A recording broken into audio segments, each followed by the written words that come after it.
Okay, we are here with author Laura Davis, The Burning Light of Two Stars. How are you today, Laura?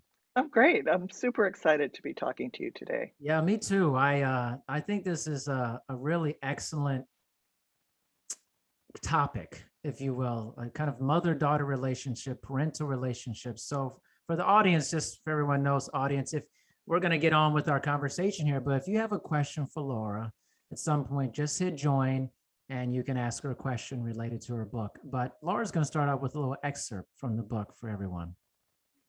All right. This book tells the story of my embattled relationship with my mother over more than 5 decades. Our determination to love one another and the surprising collision course we ended up on at the end of her life. And the question I'm struggling with as the protagonist in this story, and also for the reader, is when you have a parent who has betrayed you in the past, is it possible to take care of them at the end of their life? Mm, That's what I'm looking at. In my case, it was a huge betrayal, but it doesn't have to be necessarily something big. It could be some kind of misunderstanding that just got papered over and never resolved. And then suddenly there you are, being asked or in the position of becoming a caregiver. And can and should you do it? And mm. and what does it require? What is it going to require of you as a human being to take that step? So what I want to read to you, every story has what's called an inciting incident, and that's like the event that just kicks the story into motion, and it shows you the conflict that the story is going to resolve. And so this is chapter two of The Burning Light of Two Stars. And the only thing you really need to know before this is that the scene immediately before this is I'm sitting in my backyard and I have this notebook that I've gotten from the Stanford Cancer Center. I've just finished a year of very intense treatment for breast cancer and I've been declared healthy. And I'm in my backyard at this fire pit and I'm burning this notebook. And I'm doing this basically ritual to just let go of this year of cancer and to embrace the rest of my life. I'm burning the pages and I'm thinking, now finally I can move forward without any toxic surprises. And I could just relax and digest this ordeal that I've just been through. So that comes immediately before this Okay. scene. So this is called The Call. 2 hours after my ceremony, I tasted my homemade tomato sauce simmering on the stove, added basil and oregano, a generous pinch of salt, a splash of red wine. Karen was picking up the kids on her way home from teaching reading at Watsonville High. They'd be home in half an hour. I was about to drop a handful of spaghetti into a pot of boiling water when the phone rang. It was my mother in New Jersey. We were due for a call. We hadn't spoken in several weeks. Cradling the phone between my neck and shoulder, I dropped the pasta into the pot, stirred to separate the strands. My glasses fogged with steam. I imagined her smoking parliaments, curled up with an Afghan on the couch in the den. She'd probably just gotten home from her poetry class, or her Shakespeare class, or her Course in Miracles study group. I could never track her schedule. I set the timer for 13 minutes. Lori, I've got a surprise for you. Oh, yeah? I was only half listening, maybe a quarter. Opened the fridge, rooted around for salad fixings. Why don't you guess? I don't know, Mom. What's the surprise? Don't you want to guess? I pictured her lighting another cigarette, residue of the day's lipstick reddening the tip. You went to an audition and got a part in a play? No, I'm afraid my acting days are over. Guess again. Just tell me, Mom. Are you sure you want to know? Of course, I want to know. Darling, I have finally made up my mind. She paused for effect. I'm moving to Santa Cruz. I wanted you to be the first to know. Blood rushed from my head.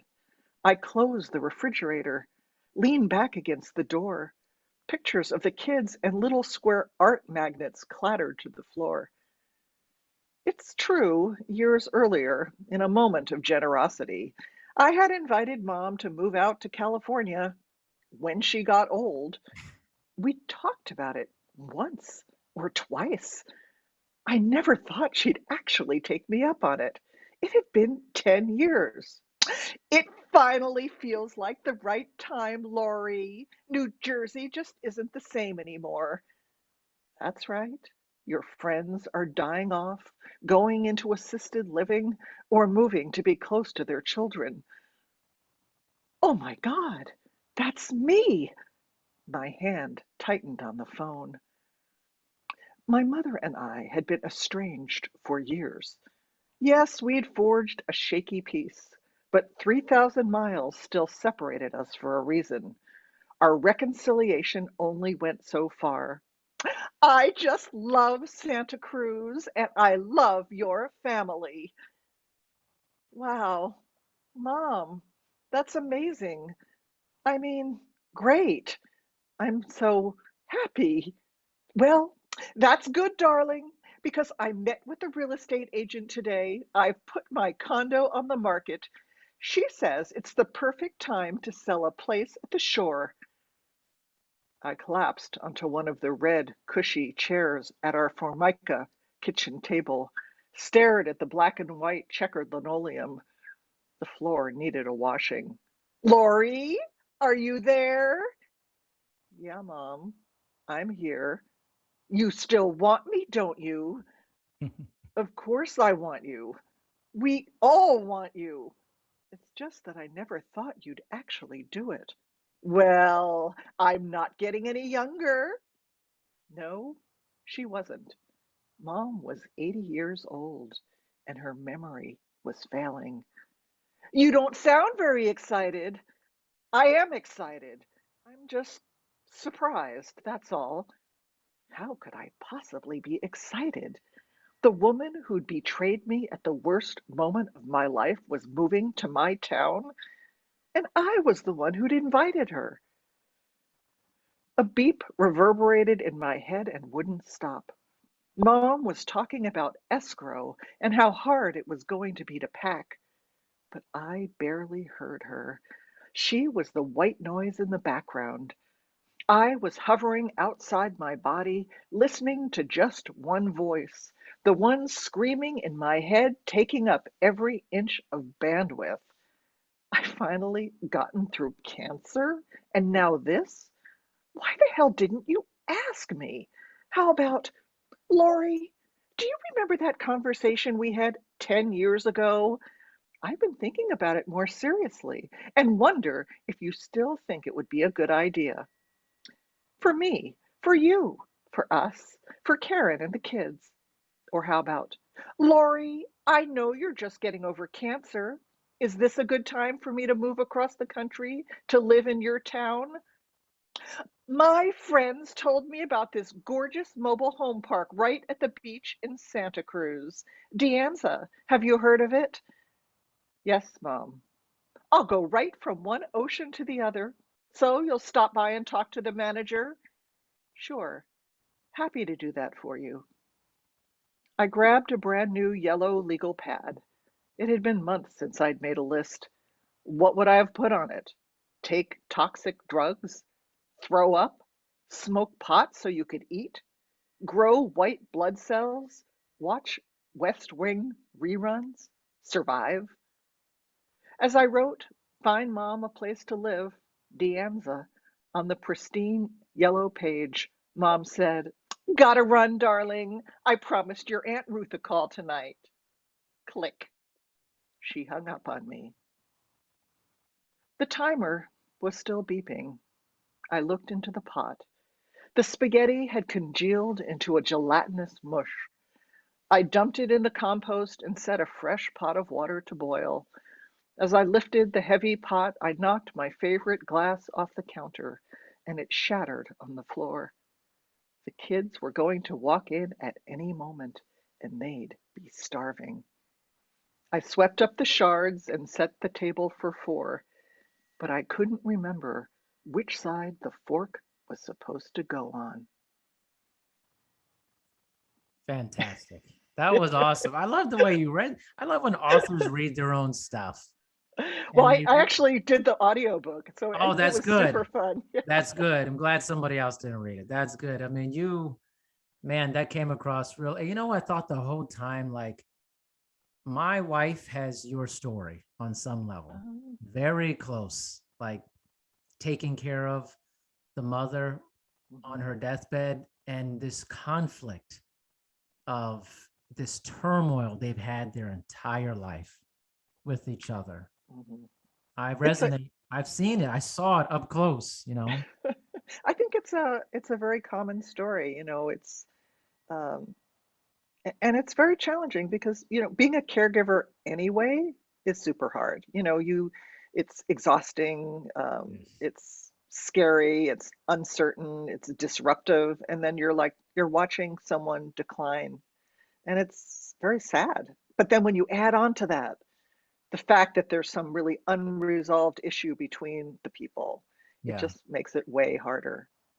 So let's talk about, I think it's appropriate to start going backwards. Let's talk about the origins of the relationship that you and your mother had. How this all kicked off, all the tumultuous aspect of it throughout the decades, you know? Yeah, I think, you know, to start with, I think my mother was a beauty queen when she was young, and she kind of remained that her whole life. I mean, until she got really old. And she was the sun, and she wanted me to orbit around her. You know, I Mm, mean, she needed to be the center, and she happened to give birth to a strong, powerful daughter. And you know, when I was really young, we got along fine. But when I reached probably puberty, you know, and I started to assert my own self, we started right. to have massive conflict. Um, and I grew up in the 60s and 70s, and I was a counterculture. I was a hippie kid, and everything I did, you know, was horrifying to her, all my Right. choices. And they were pretty horrifying. I mean, I imagine I was a really tough daughter to have, but still, she saw everything I did as personally an affront to her, as if I was doing it to, she used to say, "You're doing this to destroy me." You know, she was an actor and she was super dramatic. Yeah. So that we started kind of with a baseline of conflict. Um, I came out to her when I was 23 years old, you know, and her response in her typical way was, "You've confirmed my worst fear about you," Oh, you know. And you know, she in a few years she came around and she became yeah. super supportive, but her first response was always like that. But the thing that really devastated our relationship was when I was 27. I began to remember having been sexually abused as a child, and it was her father was the perpetrator, my Oh, grandfather.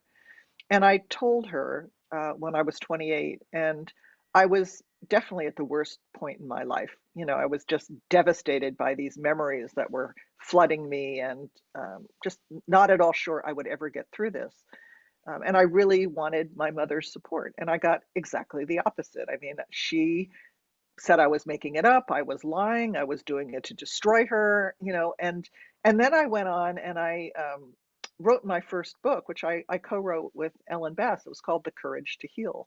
And that book was about how to heal from child sexual abuse. And it became this underground classic and a bestseller, and it catapulted me into the public sphere for being an incest survivor. You know, I've traveled around the country speaking and inspiring women, you know, auditoriums full of women. And so not only had I broken silence about this thing that my mother insisted had never happened, but then I was doing it on national TV. So the two of us were just, we were so at war, and I desperately wanted her to believe me. mm. And just as desperately, she wanted me to recant. And so that we were stuck there for many years. That Yeah. was like, that was the final straw That between was us. the final straw. Yeah. Yeah. And was there ever a moment where you two maybe got a little bit closer, or you thought maybe there's something there that will pull us into a better direction? Yeah, I mean, that's the story of this memoir, is that there was something between us. I don't know that I could even define it, but it was like both of us were always determined to try to find our way back to each other. And Mm. even the years we weren't speaking, we wrote to each other. There was Oh, this incredible correspondence we had, which I kind of conveniently forgot. But after she died, I found this cache of letters, and they were amazing letters. She had saved every letter I had ever written to her. This is all pre-internet, so there's no email. This was yeah. the age of still writing letters. Right, She had right. every letter I'd written to her. She had every letter she'd copied over every letter she'd written to me, and the first drafts of the letter she didn't send because they were just too raw. Mm. And then I had saved all the same, in these musty journals that were like moldering in a box. And when I put it all together, there was like this amazing history. And it was super challenging for me to look at these letters, because what happened was that I had been telling these stories about my mother my whole life, and she was always the villain, and I Right, was right. always the victim or the hero. And when I read these letters, I realized that our relationship was never as black and white as I made it out to be. And Mm. that there were some really angry, nasty, horrible letters, and there were some incredibly loving, generous letters. So I had to start revising my own sense of my history, and realize that I had Yes. been, you know, I had held on to every bad thing she'd ever done and kind of set it in stone. And the good things, her good qualities, I had just let them drift off like water. Ugh, And so man. I had to confront a lot about myself. And you know, I think the biggest thing that helped us was when I got pregnant. I was 35. I got pregnant with my son Eli, who's now 28. And I think when I got pregnant with him, I really wanted her to be his grandmother. My mother had some terrible qualities, but she also had a lot of really good qualities. And I'd seen her with my niece, and I knew she would add a lot of value to his life. And she desperately, wanted to have him in her life. And I think that motivated us more than anything to try to connect. And that the main thing we did, and we did a lot over a course of maybe 10, 15 years, but we agreed to disagree. So this huge issue Mm. of the incest, which we could not agree on, I stopped trying to convince her, and she stopped trying to convince me. And we sort of set it aside. And I couldn't do that until I had really healed a lot from the impact of that abuse. But once I did that, I didn't really need her validation in the same way. Yeah. And she was able to let go of the fact that I was never going to recant this story of what had happened. And we started to find some other like tendrils of connection, like little things like, we both really love the movies. So we would go to the movies together, or we both love the theater. We would go to the theater. And she started coming out to California for more extended visits in the winter. She'd leave New Jersey and the cold winter, and she would rent her own place in my town. And she would be very busy with her own activities, but Yeah. it enabled us to spend some time together. It enabled her to get to know her grandson. It enabled her to participate in family activities. We would cook together, and we also fought a lot. I mean, we would often, like, at first it was just so volatile. Like, you just say one thing wrong, Yeah. and we would just retreat into our corners. But over a period of years of consistently trying to rebuild a connection that was not based on the conflict, we became more comfortable with each other and more easy. And I wouldn't say it was intimate. Like, I just never really confided in her. I didn't feel safe in the deepest way, Yeah. um, until actually she had dementia at the end of her life. And then when she changed, suddenly she was safe because she wasn't the same mother I'd had before. But we did achieve um, an ability to communicate, to hang out together, and to enjoy each other, even though there still was distance between us. Right. Let's talk about this theme of kind of parental relationships. And you mentioned something earlier that I was just saying this to the audience before he got on, that I think this is more common than not. That, we kind of often fed this narrative that mothers and daughters, fathers and sons, you name it, we're going to have this all-time great relationship, this fairy tale of best friends. Yeah. And often what I've seen in my observation in life, that's really not that common. What have you seen? Um, I would say I know a few people in my life who have that kind of A relationship. few. I feel, and I feel jealous of their relationship, but I don't think that's very common. And I It's think not. there's something in the generations, being in a different generation that just makes it really, really difficult. Yeah. Because I have now, my parents are both dead.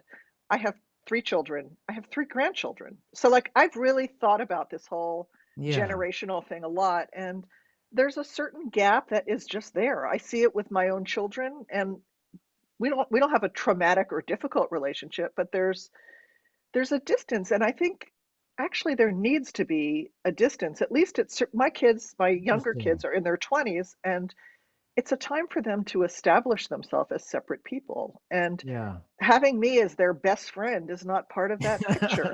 But I I Uh, liked it when I was the center of their universe, but I also accepted that that was only when they were young children. And now they're both with partners. I mean, they should be doing something else with their life, and I'm more on the periphery. And yeah. it's painful sometimes, but it's also really important. And I see these families sometimes where they like every Sunday they all have dinner together, Yeah. and I'm just not in that kind of family. Yeah. Although I feel like it's a functional family and we really love each other. Um, so I think you have to work with who the people are, and I think sometimes Yep. parents try to constrain their children too much. I mean, I like when my kids went to college, I told them they could go anywhere. I didn't say, you have to stay in our town or you have to stay Yeah. within Yeah. 50 miles. They all went to school really far away, Yeah. and it meant I got to visit them, and I don't know if that was a good decision. It's just the decision I made was Right. I wanted them to feel free to explore the world and to not hold on to them so tight. Yeah. I've seen both ways. Like my parents were very much like go wherever you want, experience Mhm. life, be independent. And I never felt like they did it because they didn't want me around. I felt it's just they just wanted me to like have my own life. And they always have been so supportive. I don't even live anywhere close to them. I live in Washington State. They live in Maryland. Like Mm. we've Yeah. never lived close to each other ever. And I think both sides are okay with that. Maybe a little more as we've gotten older. But I think that that independence to me is really important, I think. But then again, I don't know what's right, what's wrong. Some people do really well living near their parents most of their Yeah, life. They it's do. not a right or wrong, and I think the thing, I'm older than you, and I could say that it changes over the life cycle. Right. Like as your parents get older, that may change. Right. When I had children, it changed. It's like certain things happened in life, and I ended up, my dad, my parents were divorced, but my dad too. I got really close to him when I was an older, not older, but I mean, Right. not when I was a young adult, but as I matured, he and I got really close. And so I think, what I tried to, this story that I wrote covers 57 years, Yeah. from my birth until my mother's death. And I really wanted to demonstrate that that relationship with a parent, it just changes. It Yes. changes. If you had said to me when I was like, in my 20s, like, you're going to be taking care of your mother at the end of her life, I would have looked at you like you were so insane. It was like, no way. I didn't even want to talk to her. Right. And I had moved 3,000 miles away, as far as I could get without crossing an ocean. And it was Right. intentional. So, I never would have imagined that I would have ended up as her caregiver and wanting to be. Mm. Uh, and it was really a spiritual growth for me. I mean, it was an incredible challenge to overcome our past and to, for a while I was going through the motions of like being a good daughter. I could do the Yeah. right activities. I could, be resourceful to her. I could take her to the doctor. I could, do all the things that you're supposed to do.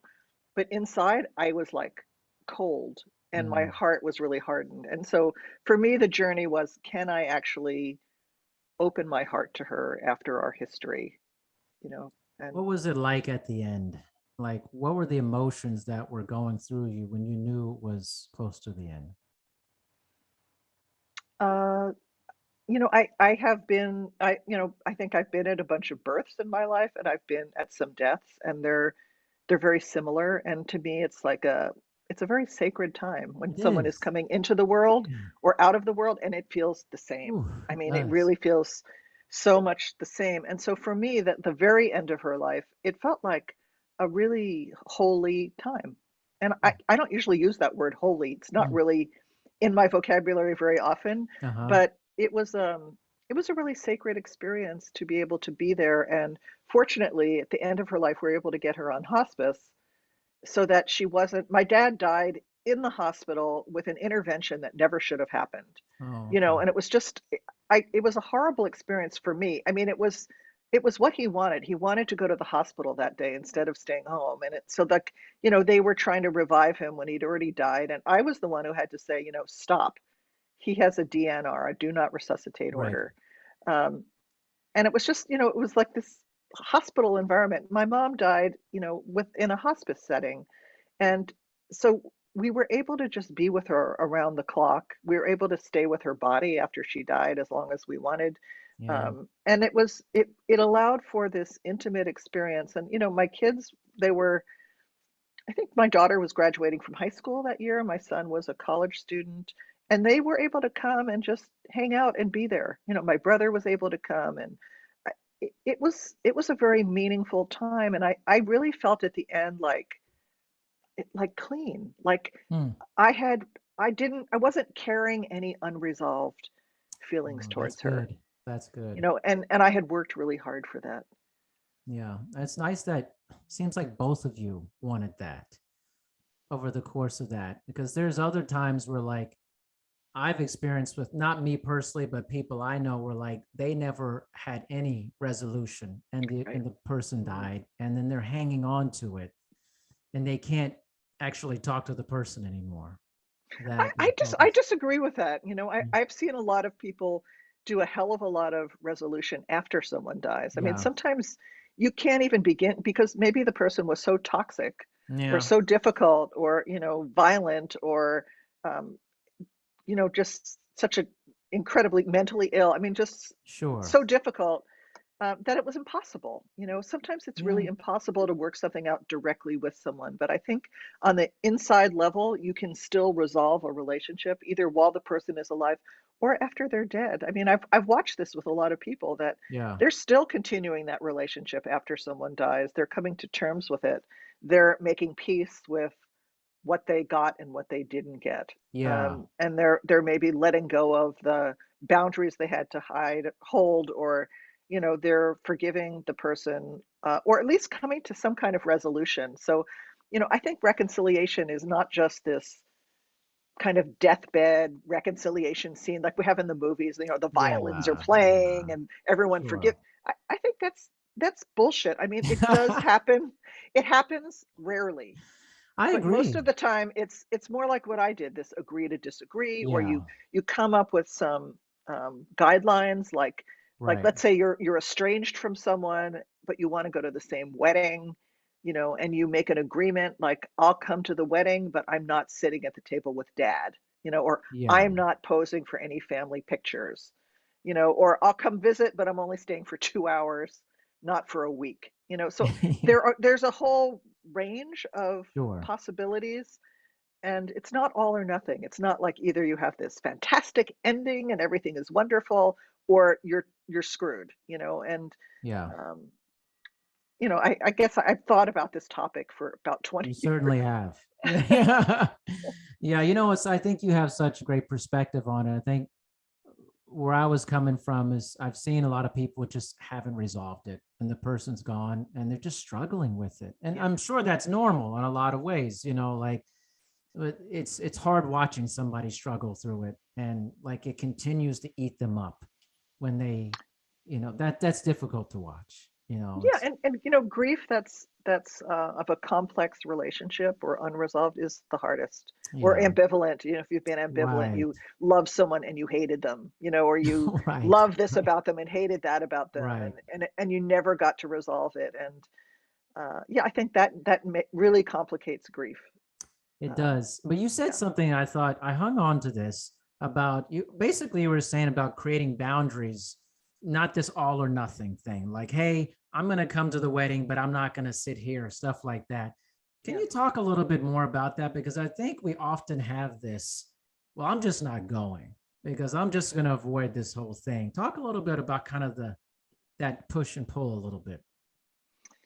I mean, not going is a perfectly good option. I want to say Sure. that. I mean, I think especially if there's been any kind of like abuse or violation or Right. betrayal, you get to choose, and I chose not to be around my family for many years, and I don't regret that at all. I needed that time and space, but it was only after a lot of time passed that Yeah. I started to be able to kind of navigate the gray and not just yes or no, I'm going to Right. see them or I'm not going to see them. Right. And I also started to look at like my mother, for instance. Like I instead of just seeing her as my nemesis, this like I used to describe her as this like spider who had me in her Mm, web kind of thing.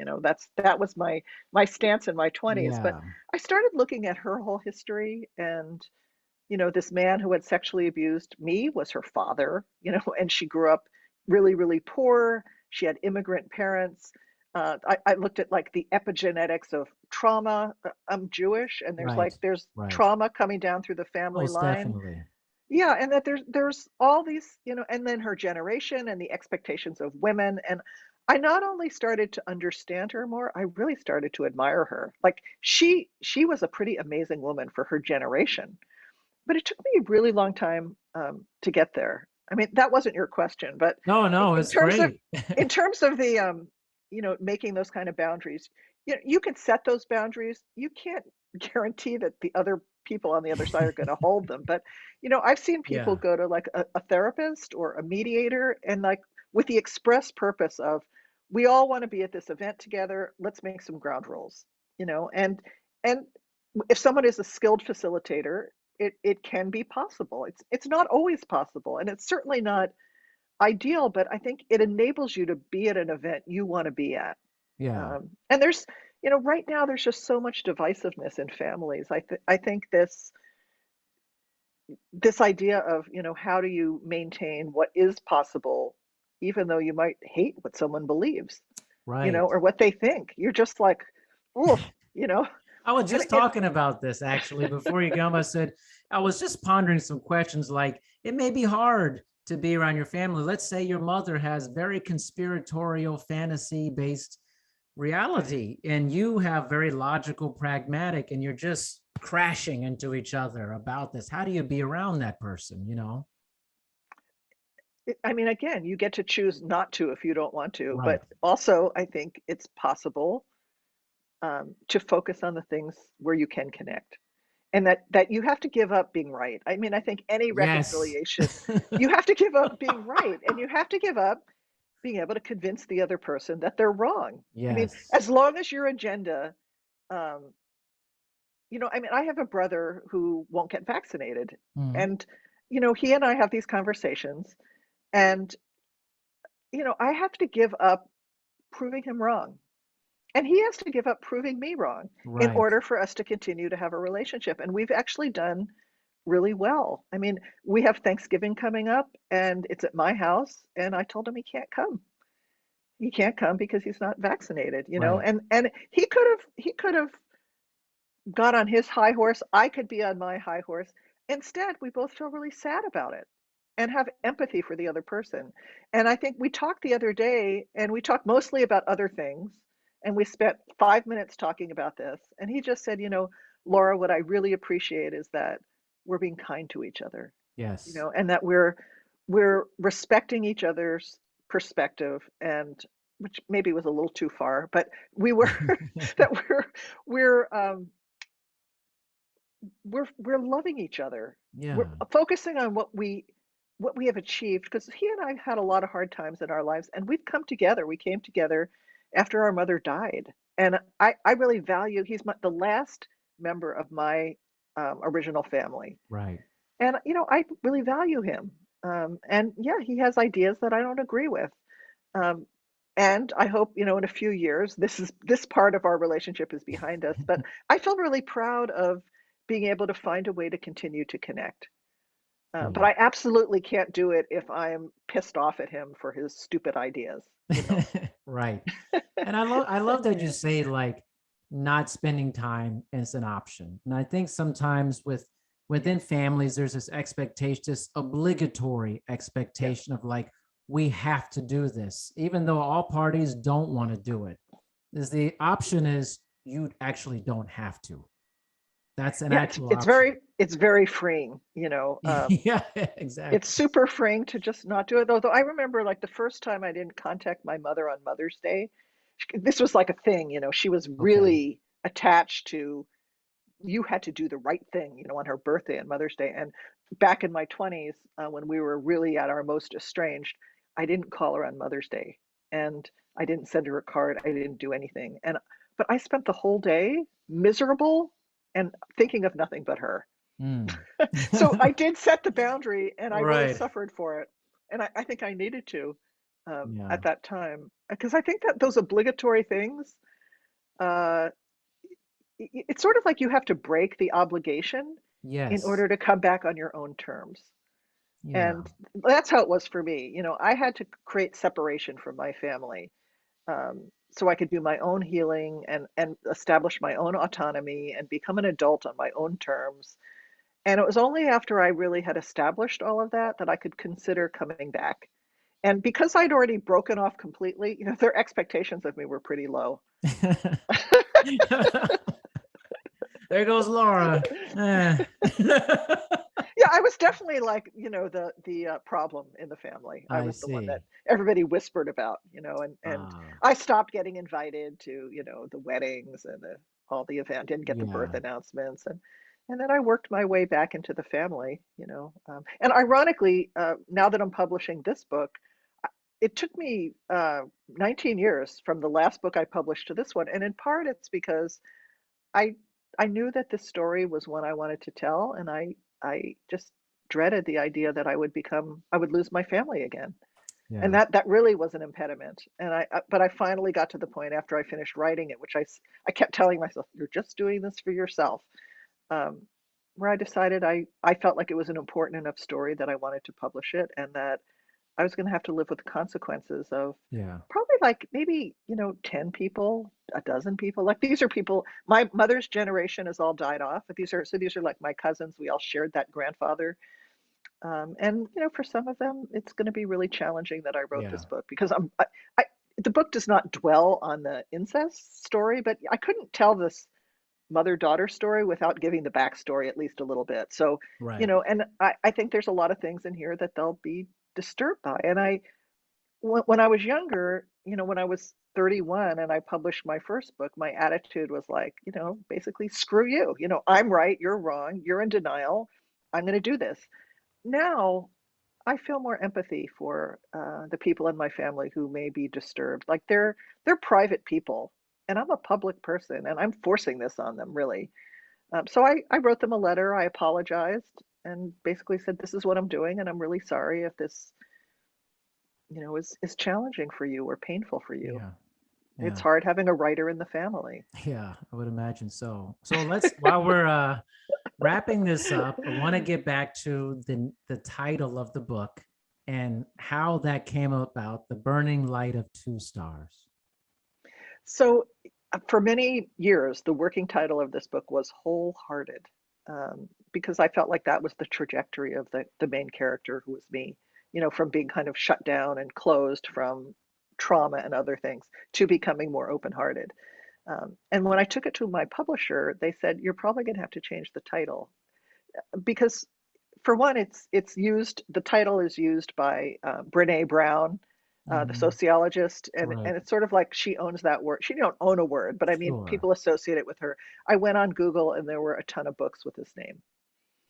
And I was like, you know, what I learned in terms of marketing is you want the title of your book to be the only thing on the internet with that Mhm. title. So if people look for it, they're going to find you. They're Yeah. not going to say, now, which of these 10 books was the one I just heard about on, Right. you know, Darian's podcast? You Yeah. don't want that to happen. And so but I only had like a few weeks to come up with a new title. Um, and so I crowdsourced it. I put it on Facebook, and I'm part of this kind of really giant private group of memoir writers. I posted it there. I sent it out to my mailing list of like 10,000 people, and I got like 500 suggestions of new Yeah. titles. And so a lot of them were like too on the nose. They were just too direct. And you don't really want to give away what your book is with the title. And that's why I love the new title. It's intriguing. It's like, what It does this is. mean? It is. Um, and the day after my final day to have a new title, this woman, her name is Karen Bartholomew. She had been a former student of mine. She called and she said, I have a title for you. And the thing that's amazing about Karen is she's a visiting nurse in my town, and she had been my mother's nurse. Oh, So wow. she actually knew my mother. You know, she had met That's her, you know, crazy. half a dozen times. And she said, the burning light of two stars. And it was perfect because my book begins with a fire. And and the two stars, you know, these two very intense personalities who are at war through the whole book. And I had gone through the final draft of this book, and I had inserted, this is before the title, references to heat or fire on every page. Hmm. And, you know, as a reader, you wouldn't notice that, but it's like this subtext that just creates more heat in the book, more tension. So I sent that to my publisher, and they were like, that's the title. That's man, that is awesome. I mean, it really Yeah, has an effect. I always, when I heard about the name of this book, I was like, I just imagine two stars running parallel to each other, just burning fire and this explosiveness, and that's kind of what it seems like it was yeah, on some level. that is exactly. Yes, there's a lot of conflict in this book, Yeah, and yeah. Well, yeah, that's amazing.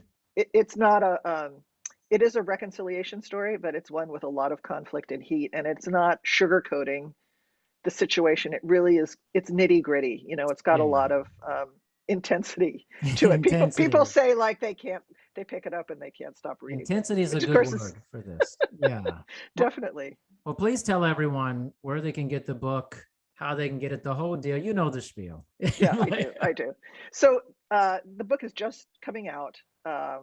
It's interesting because its official pub date is a week from today, uh, November 9th, but it's already out. It's out on Kindle. It's out on the audiobook is out, and all the independent stores are selling it. So it's sort of like been this rolling Yeah. launch. You could get it wherever books are sold. Um, and the audiobook is I narrated. So if you like my reading, you can hear me read the whole book.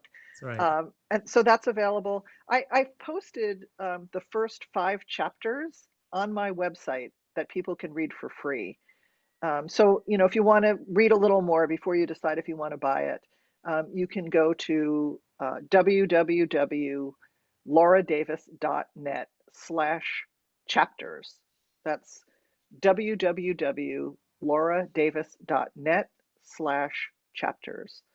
And if you just go to my website, lauradavis.net, you could learn about I'm a writing teacher. I mean, that's what I do for my living. I teach writing workshops and retreats all over the world, and I teach a lot of online classes. So if you're interested in learning more about the craft of writing or writing as a tool for healing and transformation, just come to my website, lauradavis.net, and my social media handles are there as well. And I'd love to hear from you. That's awesome. And Laura's episode will be out next week, right in conjunction with the release Mm. of the book. And you can watch our interview instead of just listening like they're doing now, and watch her reading the book, which is actually amazing. Watching her facial expressions and the pitch going up. It's really awesome. Uh, There's something different to watching an interview too than listening as well. So Laura, thank you for giving me some of your valuable time today. I really oh, appreciate it. you're welcome. And tell your wife good luck in her situation. Thank you so much. I'll That be actually thinking means a about lot. her. Yeah, I want to tell her about getting the book because I think that this is her story. Very, except there wasn't the resolution that you guys had in that sense. But so much of it was just these two stars just crashing, colliding their whole time. And I think it could be a very healing aspect for her. I really do. So I'm I mean, you'll hopeful. you'll see that, when she reads it, a lot of the resolution, especially at the end, it happens inside myself. My Yeah, mother had dementia. She got to a point where she couldn't participate, and right. so like that, those final miles were internal for me. Yeah, most definitely. Well, thank you so much. I really appreciate you. And this, I'm sure the book, the feedback you're getting is pretty amazing. So thank you again. Thank you so much. I love being on your show. You're a great interviewer. It's a great Thank conversation. you. Awesome. Have a good rest of your day. You too. Take care.